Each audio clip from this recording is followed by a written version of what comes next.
This is Elena Mosaner, and this is Mind Over Matter podcast. And today I'm going to be speaking with a special guest, Char Tosi, who is a founder of Woman Within organization. She's also an author, and she wrote the book, Discover Your Woman Within. And I'm really, really excited because it's truly a special day, and I'm really honored. So welcome, Char. Thank you so much, Ilana. I am so happy and thrilled to be a guest of yours today, and looking forward to our conversation. See what we can discover. How are you today? How am I today? Yes. Today? Yes.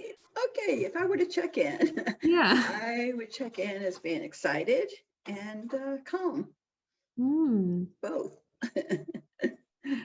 I could say the same thing. I'm excited, calm. I was a little bit nervous because I was really looking forward to this interview, and I have many questions that I want to ask, but also I want to trust the moment and see what comes up. Some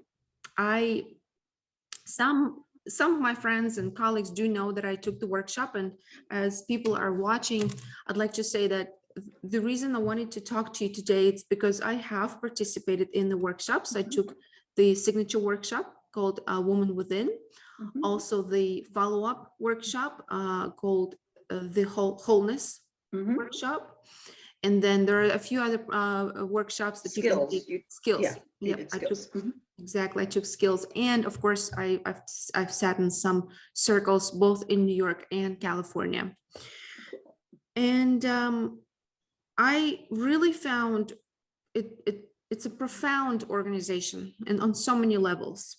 And the fact that you've built it many years ago, I understand 30 years ago. About 35 actually. Yeah, it's an amazing work, a huge organization. Let's talk about it. What is Woman Within? How would we explain it to someone who's hearing about it for the first time?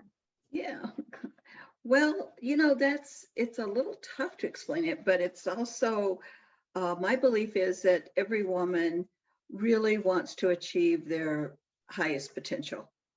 And because of past traumas, just life, they get stuck in several different places. And so it's important that women realize this workshop is not just focusing on just one problem. Let's say you're going through a divorce or something like that.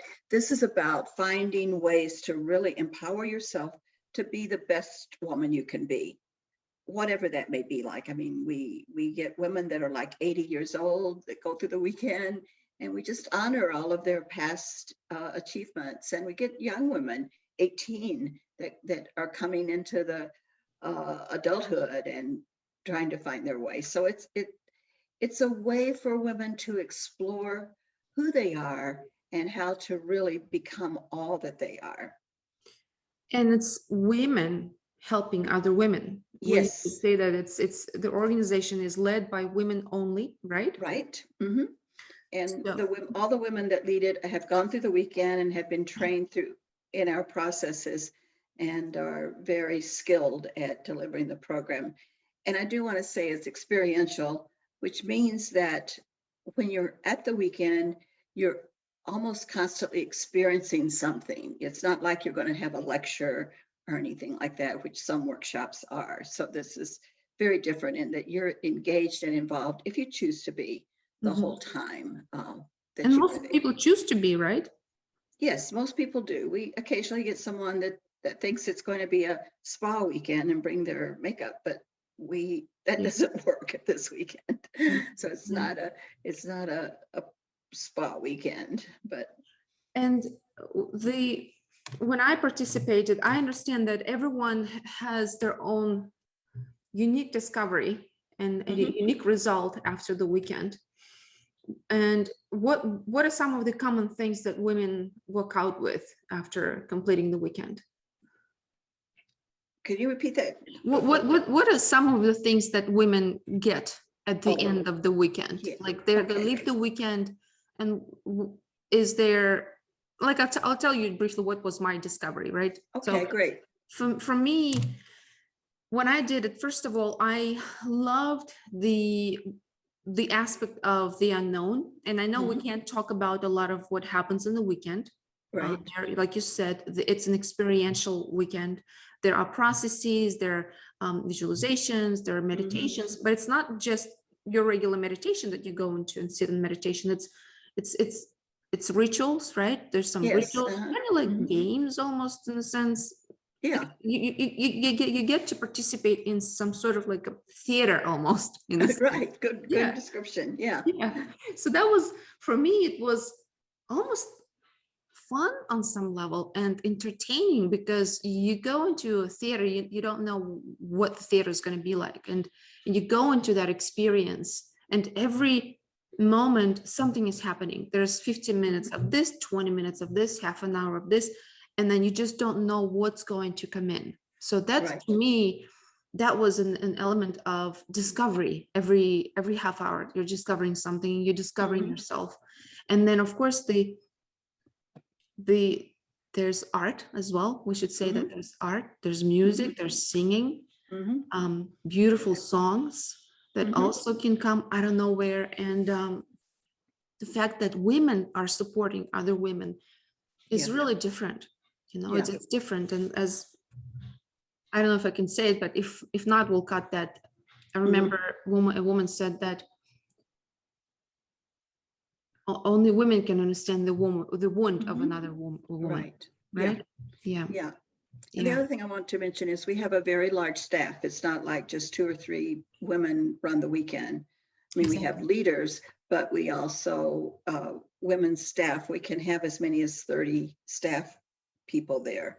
So you really are supported by a lot of women surrounding you.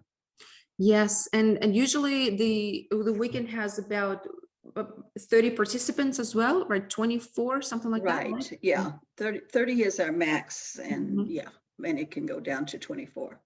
So see, the audience is now hopefully beginning to understand more about the weekend, because when I talk about the weekend to some of my friends, there are times I feel like I'm speaking, but it's not either resonating or they're not quite understanding what it's all about. So that's why I thought that having a conversation with you can be even more useful to help Mm. people that don't know what it is understand more about it.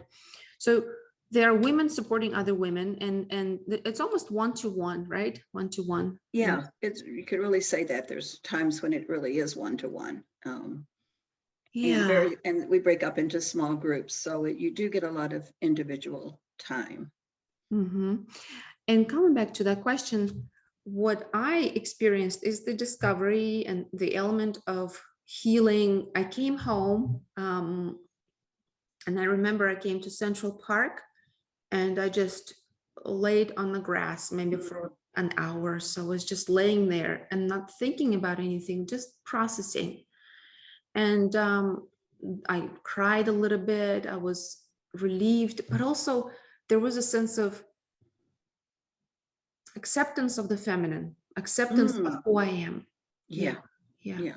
To me, that was a profound takeaway. And then I went to a cafe, ordered some coffee or tea, I don't remember. And I was just looking at women, particularly Yeah. like after the weekend, because there were so many women and they were connecting with you through eye contact, through Hmm. words. Hmm. And the connection was so profound. And I was looking at these women and I'm like, I'm seeing them and they're all beautiful. They're sisters. They're amazing. They're having their own journey. And it was just really supportive. Like I looked at women completely differently at that point. Yeah, that's That a was great my, point. I mean, after every weekend, I think I've staffed hundreds of weekends. Um, and usually I'm flying somewhere, but anyway, I walk through the airport and I look at women and I realize that underneath underneath their face is probably pain. And because what I discovered the weekend is there's every woman has some pain that they need to release and know that they're okay, that their pain's okay, and they can heal whatever it is that's there. So you're right. It really does increase my my love of women and my desire to really be there and be compassionate with them. So what are some of the things you've heard women receive after the weekend when they go home? Yeah, well, one of the things you mentioned about the feminine, one of the things that the women's rights movement did was to tell women that in order to be okay, you need to be more masculine. And so a lot of women threw away their femininity, or it was looked on as being not good enough. Or so what we hope to do in the weekend is to honor the feminine part of women and not to get rid of anything that's masculine, which is the doing, going out into the world and doing what you need to do, but to realize that you also, I love your example of laying in the grass. Also, you need to learn how to be and just accept the beautiful feminine part of you. In fact, one of the things we use at the weekend is the color pink. And it's been interesting that some women come in, I hate pink, they say. And yet that's our way of saying, this, even though it's sort of an old image to say girls are pink and boys are blue, that doesn't fit anymore. But anyway, it's a way of saying accept your feminine and let that be okay. It's really important. In your letter, you on the website, you talk about feminine strength, and I'm curious, what is our feminine strength? Because you are right, there's still that rush for the masculine, and I can totally relate to it. And you know, going through the weekend, I did honor more my feminine. I remember that, especially during the wholeness workshop, which we will talk about it. That was a whole another level, which took me to the next level of acceptance. But when I first came to America, you know, I came by myself.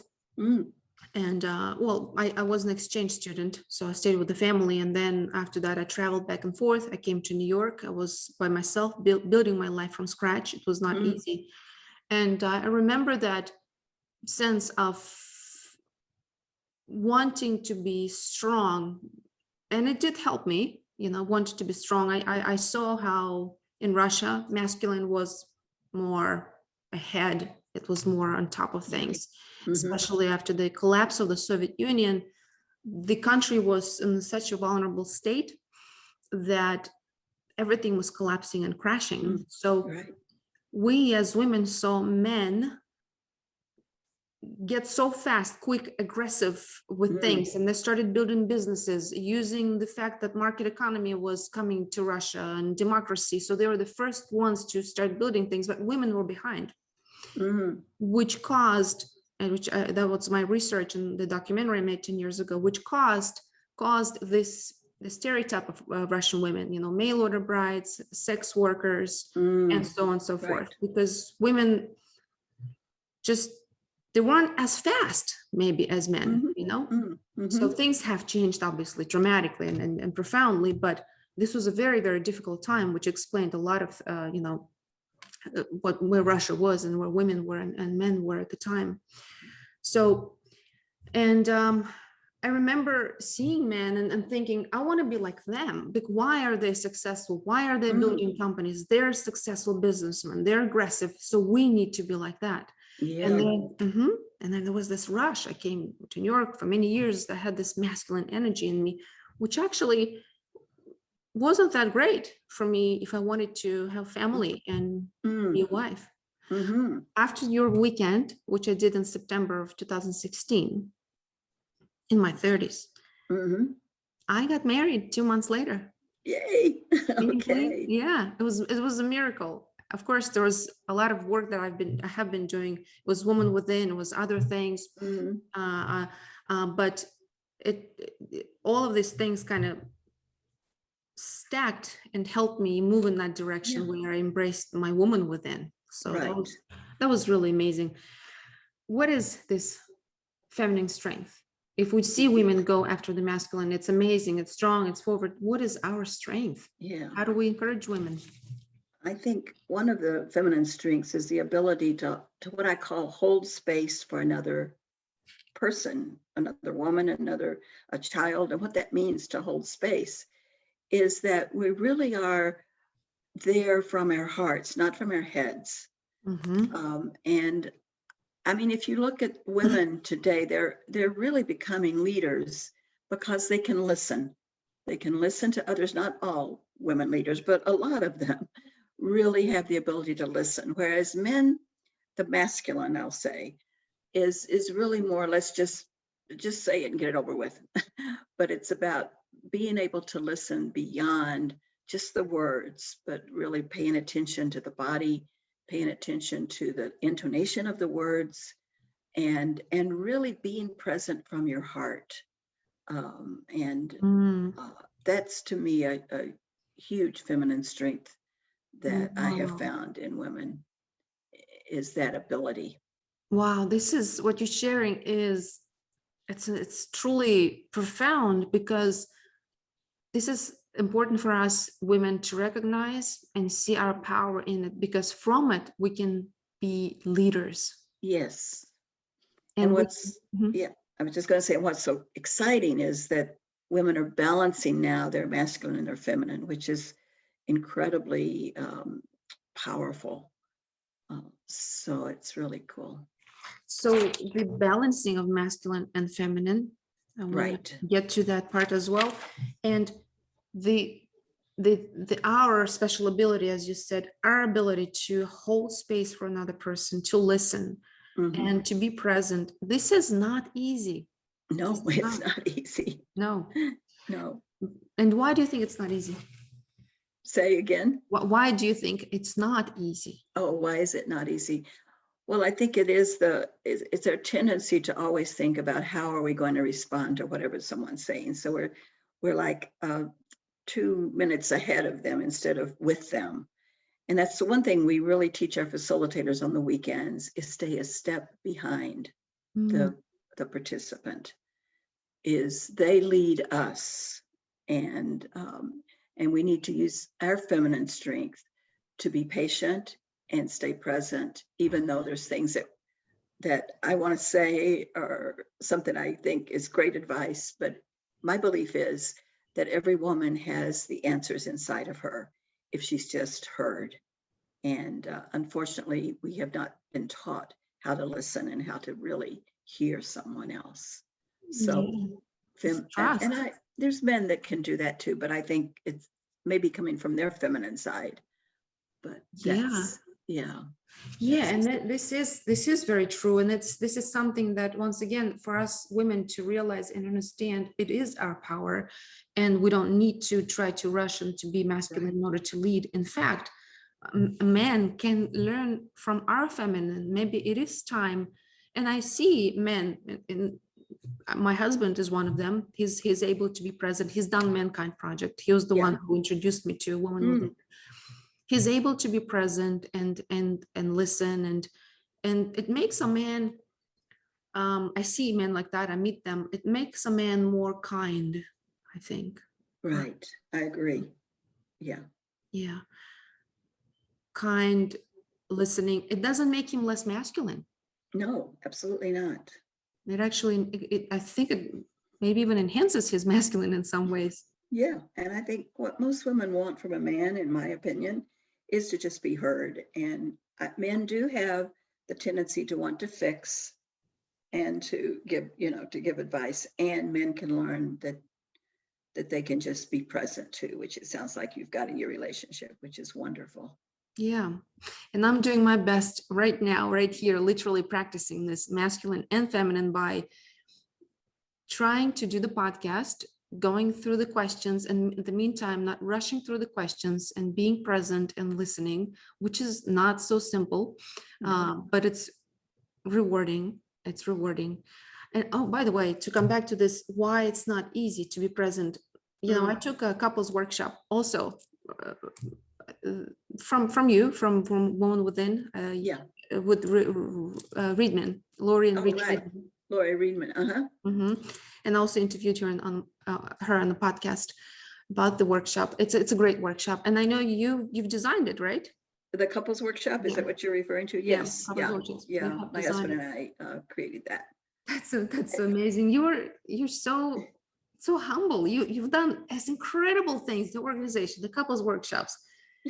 I'm going to talk about how you got to really create those incredible machines. So we'll talk about it. But on the weekend, on the couples weekend, there is this idea of men are about conquer, women are about surrender. Mhm. So, and that's something I found I was not comfortable with, and many women are not, because we feel that surrender is about losing your power, Right. and it's weak, in fact. Mhm. And what do you think about the surrender? It is connected to that feminine strength, right? The surrender. Exactly. Very much so. Yeah. Surrender can be very misconstrued as giving up, being a doormat, that kind of thing. But surrender is very powerful when you can realize there's certain things that you cannot change, and it's about surrendering to accepting what is. And that sometimes takes a lot of work and a lot of Mhm. understanding.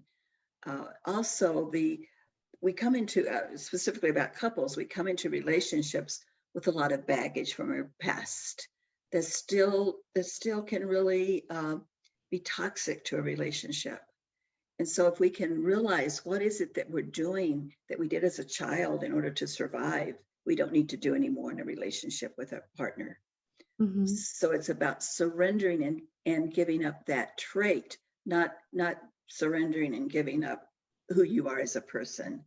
And that can make you stronger when you can realize there's those things that don't work anymore in your life. And it To can be just, quite scary, I agree, it's because you very surrender. scary.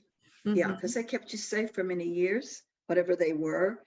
Um, trying to think of an example um, is, for instance, my biggest childhood wound is abandonment. My dad was not there for me.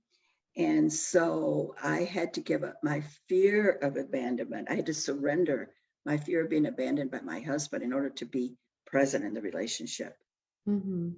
Because if he even went into his office and closed his door, sometimes my little girl got activated, my little child inside got activated, and I felt abandoned. So I had to find ways to heal that part of me. Mhm. Mhm. So how do we find strength to surrender? Is it through deep breathing? What process can get us there Um, quickly if we yeah. to Well, think first about? of all, it's awareness, because it will happen immediately in your. We talk about the brain in the couples weekend, the reptilian brain, which will be activated immediately, and there's no way to stop that. However, the forebrain, the big brain, can realize, oh, I'm really getting triggered, is a word we use. I'm getting triggered. So it's about stopping, being aware, and sometimes saying an affirmation to yourself. I am safe, or this is now, this isn't then. And to really realize that you're in that spiral, Mhm. and then you can get out of it much faster than to just let Right. it play out naturally. Will not work usually. Yeah, the awareness is probably key here, right? Yes, absolutely. Yeah, the deep awareness of that trigger, whether it's in the body, in your head, whatever thoughts are coming, Mm-hmm. whatever sensation in the body, and instead of acting on that impulse and Mm-hmm. being reactive, you're just fully profoundly becoming aware of it. And this is exactly what Buddhist meditation, Vipassana, all sort of Eastern practices are teaching us. Right. Yeah. And bring it again, this is our natural ability, feminine Mm-hmm. ability. Exactly. So it is about time that we teach our masculine counterparts, men, to Right. learn this power. Char, tell us a little bit about how the organization started, because it is a big organization, so many women involved across the world, in Europe, in Africa, in New Zealand, in Australia, in America. These weekends are happening. And you are the one who started it. You're the founder. There are so many people that want to start companies, right? I'm starting one, and it's also scary. So tell us how it all started. What were you thinking? Were you visioning it to be as big? How did it all begin? Okay. No, I did not envision it as being big. Actually, Mankind Project, which you referred to earlier, is sort of our brother organization, if you will. It's the same thing for men, where they look at themselves and heal wounds of the past. So my husband started the Mankind Project, and at the time I was teaching nursing at the University of Wisconsin. And so I was working mostly with women. Most of the students were women. There were a few men. Most all of the faculty were women. But the partners of the man who had done the Mankind Project came to me and said, "We want something like this for us." And they came to me because I was married to my husband, who was one of the founders of Mankind Project. And my first response was, "No, I work with women all the time. I don't need to do something else for women." So I had the resistance. And then finally, some of us went to a workshop actually in California called Women, Sex, and Power. I don't know if you've heard of it. No, I've never heard of it. Yeah, and it's Justin Sterling, the Sterling Institute. I think they still run the weekends. We actually went to this weekend, and it was taught by a man on how to be a woman. And I was like, there's something wrong with this picture. It was a powerful workshop. However, I just realized then that what women need to learn is how to be a woman from other women, because we're all in this together, and we can learn from each other. So, and to make a long story short, the first editions, if you will, of the weekend were not successful. And so we had to go back to square one. And then I created with another woman, the Woman Within, and realized that actually, let me back up just a minute, that what we did when we first started creating the weekend, we tried to make it more like the men's weekend. Now, here you go. We were doing what we did not want to teach, if you will. I mean, it was very confrontive, very aggressive, very in your face. And we realized that wasn't working. And so Woman Within is more nurturing, but it's also very, it's, what would you call it? Encouraging women to really stand in their power, not to. Just giving space, as you said, right? Being there for them and trusting them to discover themselves. Exactly. Yeah. It's about what I talked about earlier, learning how to be present and not push women to do something that they're not ready to do. So then we started, there were like a group of maybe 6 or 7 women that helped us design the first weekend. And it's pretty much still the same 35 years later. I mean, it's obviously gone through some renovation, if you will, but for the most part, it's still the same. And no, I had no idea that it would spread like it did. It was a hobby. I was a full-time professor, and doing weekends was, was a lot on my plate. And I had young children, and but it kept blossoming, and so I think something bigger than us was in charge of the growth.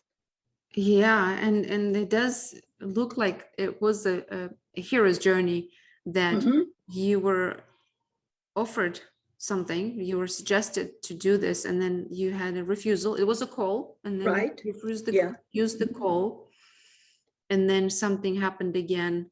You wanted to see this other weekend, women, sex, and power, and then you're compelled. This is I have to do it. This is not the right beautiful way of saying that. Yeah. And then what's interesting is that, like in any business, you just have to keep going and doing, because your first version doesn't always work. Second version may not, third may not work. and you Right. just have to engage with your user, you have to engage with Mhm. your client, customer, just to keep refining. And this is what happened, right? And you just Exactly. went Yeah. along. But Yeah. something moved you. You said something else was moving you, right? Like a higher power, you would Higher, say. yeah. Yeah, I don't know if what you would call it, a Yeah. higher power, God, whatever. Anyway, I believe I mean, there's many times, Elena, that I wanted to quit. Mm, There were so many things that little things, big things that would happen where it looked like it wasn't going to work. It wasn't the right thing. But it was very clear that there was something in me that kept saying, no, you've got to keep going. You've got to keep going. And wow. so, So Char, now 30 years later, as you look back, what do you think about what happened? well, I think I did a lot of surrendering. Mhm. I stopped trying to be in control so much. In fact, one of the things that happened in 1990, I think, was it started as a for-profit corporation, and then we changed to a not-for-profit in 1990. And that was a Mhm. huge change, because that was a surrender of, before I was totally in control because I was running the organization, um, with Mm. a lot of help, but still I was the one that was in control. And then I had to give up control, and now a board of directors runs the organization. And that's why it could grow. I think if I had stayed Mm. wanting to have the control, I think it would have shriveled and died. So it was really important that I gave over that. So it's almost like having, well, it is a board of directors and other minds, like a mastermind, right? In a sense. Right, exactly. Yeah. Yeah, yeah. And that's an important lesson for anyone who wants to build a company, that there are times that you have to have other people help you, right? Hmm. Yeah. Right, exactly. And Yeah. that's very important, to ask for help at times. Yeah. It Yeah. is. It is. And So I do want, go ahead. I just do want to tell your listeners that it's really important that you continue to listen to what I call your inner voice. Particularly if you're building a company, or if you're following your path, because it can get drowned out so easily by everybody else's voice. Mm. There were many times when people wanted to change the weekend to be different, to be like a 12-step program or something like that. And I said, no, that's not, we don't want to do that, because we want this program to be for any woman with any issue that she can come with. We will work with her from wherever she enters the program. Yeah, I'm glad it stayed that way, because it's unique in its own way and focused on that idea of honoring the feminine strength, and helping women. As you said earlier, many women have pain or Hmm. trauma, Hmm. and surely we work through these things through therapy and the things that we Hmm. do. But what Woman Within offers is a type of healing through, like as we spoke earlier, through visualizations, meditations and processes. But also one other important element is the archetypes. Is that okay Oh, to yeah. mention that? No, Yeah. okay. Yeah, Mhm. we don't deal a lot with the archetypes on the signature weekend, as you Yeah. called it, which I love that term. Mhm. But we do what is another weekend, and actually it's called Woman Within Level 2 now. It used to be called Wholeness, and we changed the name Okay. back to One Within Level 2. And that's where we focus on the archetypes of women. And when I started the weekend, I knew nothing about archetypes. I didn't even know about Carl Jung or anything like that. So it's something that I have learned by working with women through the years, and about working with my own um, personal problems and issues. And what we focus on in the level 2 of Woman Within are 9 archetypes, and they Mhm. are infant, child, adolescent, lover, mother, warrior, queen, crone, and shadow. Yes. And there's hundreds of archetypes out there, and yet these are the ones that we work with women. and help them to discover how all of these archetypes can work together to really empower them. For instance, I lived most of my life just in mother and lover archetype. I did not know my warrior. I didn't know my queen. I didn't know my crone. Mhm. And a lot of times the infant, child, and adolescent take over and try to run my life. So it's Mhm. really important to balance all of them. Yes, yes, and this was actually the workshop, 5-day workshop, I think. Right. I remember that very clearly, and this was just a whole other level, as you say. It is level 2, Yeah. truly. Mm, Again, magical, again led by women. And is it the same? Because when I went to, there were a lot of performances. It's the same, Yeah. right? Yeah. Each Yeah. time. This is different from the original weekend in the sense that there is what we call a lecture, Mhm. a presentation on the archetype, and there's a lot of drama associated with Mhm. it, or performance, I guess you would say, and some explanation of what the archetype's about. And then you do an experiential piece to really get that archetype in your body, in Yeah, your mind, and in your emotional body. you get to So, embody it and experience it and balance it. right, exactly. I remember a powerful archetype of a warrior that was truly incredible, and it was almost, to me personally, it felt like ecstasy. I felt such a euphoric feeling, Yeah. and it's kind of like I saw one girl do like a haka, a little bit of haka dance. I'm like, wow, this Hmm. is it, and I went in and I'm like, it's natural. I started doing a sort of like some sort of haka, but in my own way, and it was Yeah. very different. And you feel like we all have our own way to move, to dance. Right. I'm sure you're familiar with Sufi. In Sufi, Yeah. they have those incredible exercises where you find your own movement, and this is Hmm. similar to what I did on woman within level 2, Yeah. with the warrior. I found my own movement and I channeled that energy, and it was absolutely magical. Yeah.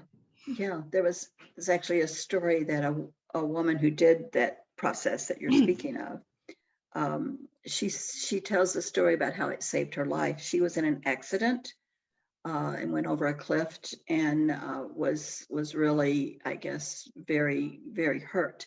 And the EMT, the emergency people came, and she knew that she was not going to make it if she didn't have a helicopter to get her out of there.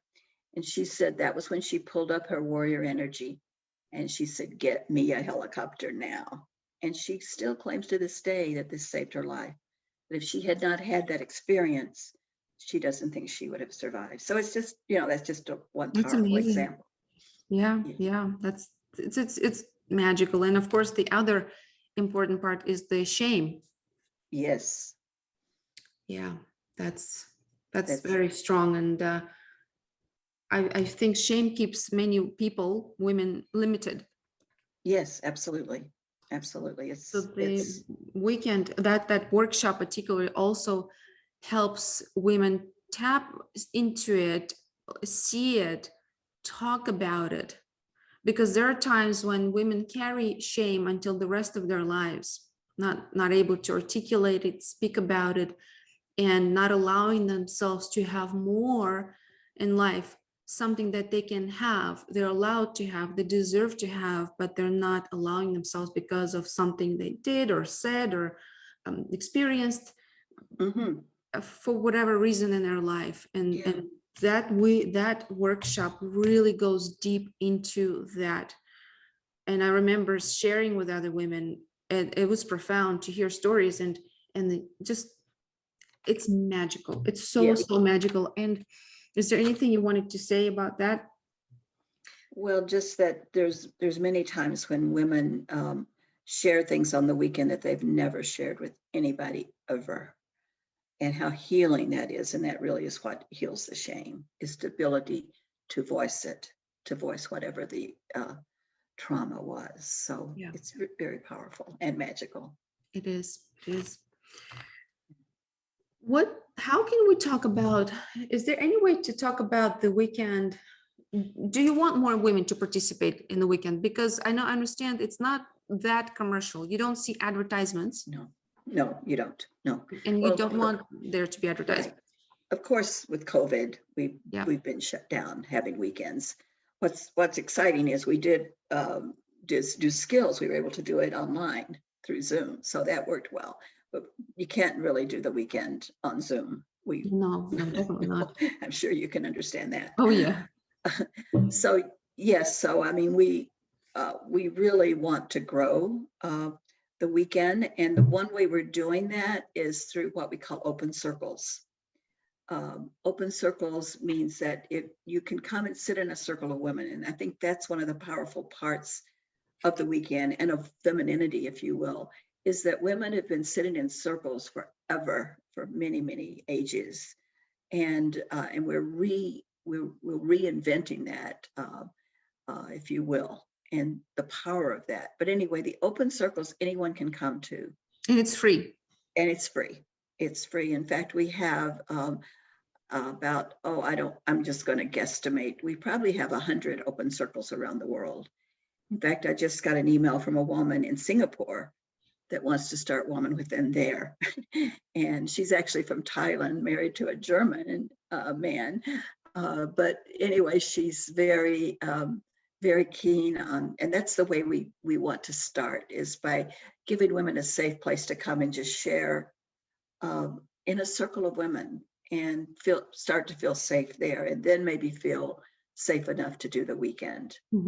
So that's one of our, if you will, marketing tools, if you want to call it that. But one way we give women a taste of what it's like to be able to Yeah. share with Yeah, other it's a women. good way to say it, giving women a taste, even though Yeah, they can sit there, they're not they required. don't know, right, Well, it's good exactly. to- Thanks for mentioning that. Yeah, they can pass there. They can just listen, Yeah. and it can make a huge difference. Any other ways, or is this the only way to spread the idea about the woman within weekend? Well, the Mankind Project has been one of our best, if you will, marketing tools, that women who see the changes that their partner go through if they're in a heterosexual relationship, and they say, I want this for myself. We get Yeah. a lot of referrals from the Mankind Project.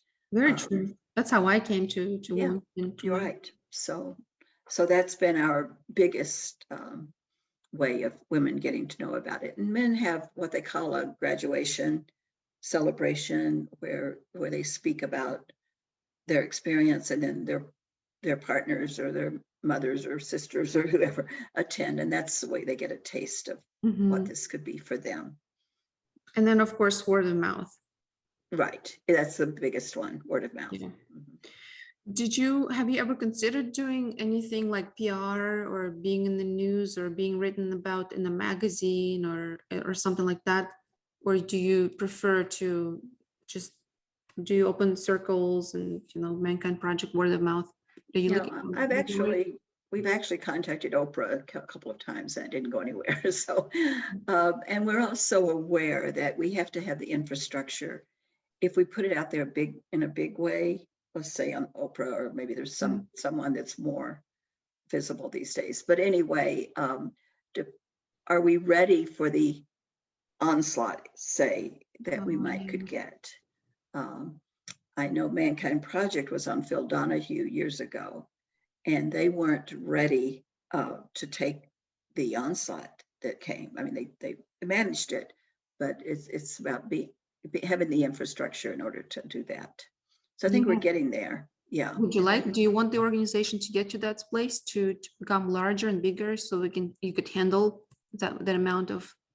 I think on some, my vision is yes, I think at some point I would love for every woman to have the opportunity. And I do want to say that I don't know if this is for every woman. In South Africa, we tried to believe that it was for every woman, but the women that were living in the townships, they were in the survival stage of life, and they weren't really in the stage of life that was trying to achieve your potential. And I'm not sure that it did any damage, but it just wasn't something that resonated with them. So now we've constructed things that are programs that are more simple. I don't know if you want to say simple, but don't take as much time as a weekend. Oh, you have everything programs that are meeting these women on their, on, yeah, I guess you could say, level of needs, right? There's this exactly. Yeah. needs Yeah, hierarchy. Yeah. exactly. The needs hierarchy. Yeah.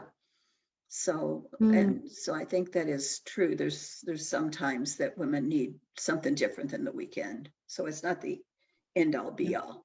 Yeah. Yeah. Yeah. Yeah. What are, Char, what are some of the biggest lessons you would say you've learned from running Woman Within for 30 years? Or like if you like top 2 or 3 lessons? The first one I realized is how magnificent women are. Mm-hmm. Um, I remember the very first weekend we did. Uh, it was almost like being in a magical place that I didn't want to leave. I didn't want to go home, actually. I was so enchanted by the magnificence of women Yeah.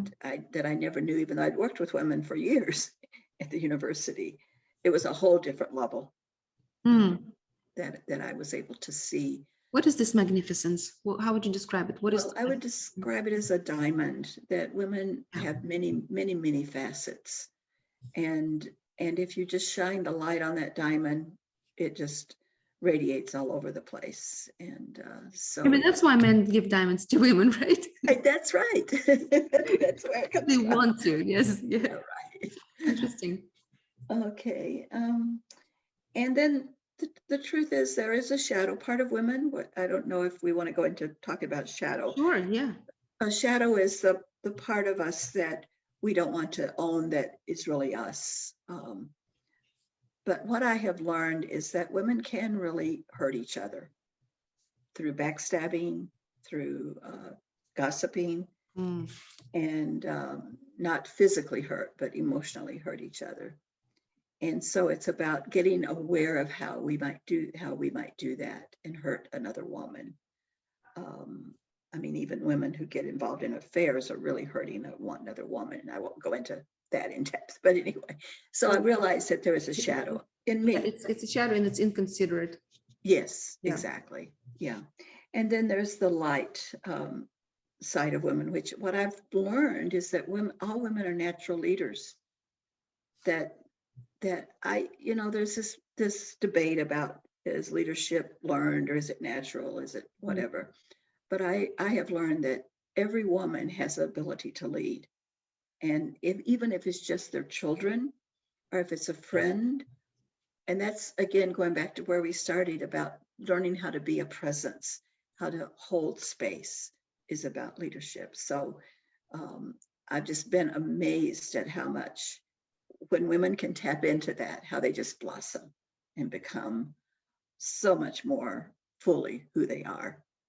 Wow, this is incredible. And you're right. When we're coming back to this whole strength, feminine strength, the presence and power to, this is leadership. It is Right. leading, because when you surrender, you actually connect with all throughout and out, all that is. And Mm-hmm. that's really the power, right? That's right. It's Yeah.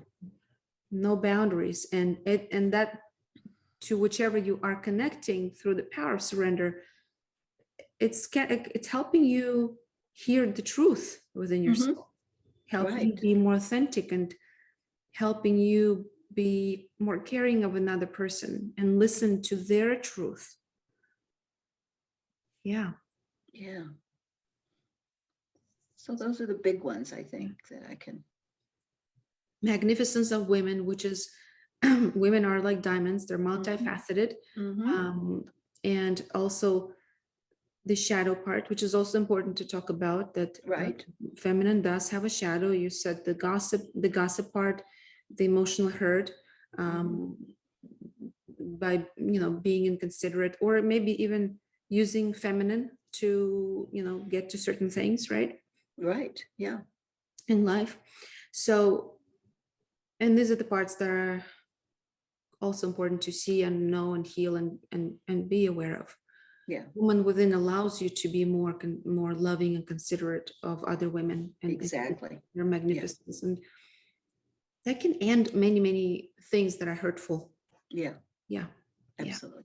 And the other thing is the power of sitting in a circle of women. I think that's one thing I did not know before I started Woman Within, is sitting in a circle of women. And I still, Woman Within has, after you go through the weekend, we have what we call Woman Within circles that you can join and continue your work with a circle of women. And I'm in 2 right now. They're both virtual at the moment, Mhm. but you can also go online and join an open circle. Anyone can do that. And There's we're many, gonna, I'm sorry, there's many opportunities. Yeah. many opportunities, and we're gonna leave all of those links below the video so that women Okay. can join and learn about the circles. Great. Well, we are almost finishing, but I wanted to ask one more question because there's a lot of conversation after Me Too movement, and something that I've been, talking to people and discovering online through watching some of the interviews, that men had some secret groups on Facebook where they have discussed Me Too movement, and there is this idea that they were not very happy with it. They were maybe resentful even to a sense. So I was wondering what you thought about the importance of Me Too. What's the next level of Me Too? Some people say that there's another level for women to think about themselves. What are your thoughts on Me Too and what it has done, and what could be even more amazing after that? Yeah, right. Well, I think Me Too was able to open up a lot of, you want to call it shame, a lot of things that women had not shared ever before because they'd kept it a secret. So I think opening up and being able to share this secret, if you will, really helped to heal. And I think the next level, I don't know if you've heard about restorative justice. No, never heard of it. What is that? Restorative justice is about sitting in a circle. It's a mediated thing. Like, for instance, if I had been raped, I would be with my rapist, and we would be able to heal those wounds from the past. And they have now circles where women can sit with men who are rapists, but they might not have been raped by them. And the point is for it to be healing and to resolve the conflict that happened, and to see the vulnerability of the men, owning their part, as well as women being able to heal. And this was started by, I think her name's Elisa Ackerman in California, Ackerman. She started this restorative justice program, and it has been amazing healing opportunity. And this is real men or imaginative? Real men? Real men. And real rapist or Right. playing the part. Oh, okay. Yeah. That's so what I'm hearing is that this is helping women see the other man as a human being who may have done this horrible thing out of his own ignorance or pain, or not knowing better. And so there's a forgiveness element there. There's and that's the other piece of it. It's the forgiveness element that really can do the healing. And I do believe that one of our powers that we have as women is forgiveness. Yes, I agree. Yeah. So that's probably, to me, it looks like the next level of the Me Too, where women have or expressed that pain, what has happened, whether it's in entertainment business. Looks like it was mainly entertainment, or anywhere where there were men in the positions of power. And while it may appear to some people that they are being in the position of a victim, that's why some men were a little bit upset about it, as I've heard in the Facebook groups, where they're just being resentful, especially those that may have not done anything like that, or maybe have done something in the past where they felt like, but I was led on, they feel like, but it's not just me. So they get a little angry about it. Right. So, and as women express these things, it was an important movement. It was important for them to speak up, because they didn't speak up. Right. And the second level of all of this is also seeing the other man and seeing their pain, their not knowing. And maybe it's the cultural the culture was Mhm, for many mhm. years at that time. Men didn't know better. They just were doing what Right. other men were doing. Yeah, Mhm. exactly. It's not unlike the reconciliation that South Africa did when they went after the apartheid, where they Mhm. did reconciliation between the blacks and whites and colored. So yeah, it's the next. I mean, this has been something that's happened through the years to try to perform healing, is to bring the conflictual parties, if you will, together and provide them a place to really be vulnerable and speak their truth. And they are mediated. It's not just like you don't set up a session with your rapist and go and Yeah, talk to them. of course. Okay. Yeah, I think it needs to Absolutely. be guided. Yeah. Yeah. Well, thank you. Thank you for this amazing time. Well, I feel honored. We all feel honored for sharing your story and all the information. Um, I do hope that I know that our listeners and people who are watching this have enjoyed it, and hopefully they'll check out the links and start considering perfect. taking the Wonderful. workshop, even if it's not at this very moment. It can be at a later Mhm. time, and that's what Right. I found for me. When I'm interested in something, it may take me a year before I get to readiness. Hmm. You have to be ready. Woman within Right. is something that you may not be ready right now, but you will be ready a year from now, Yeah, or later. absolutely. Yeah. Well, thank you so much for this opportunity of getting the word out about the Woman Within organization. Really appreciate your passion and your experience with it. Thank you so much, Char. Okay.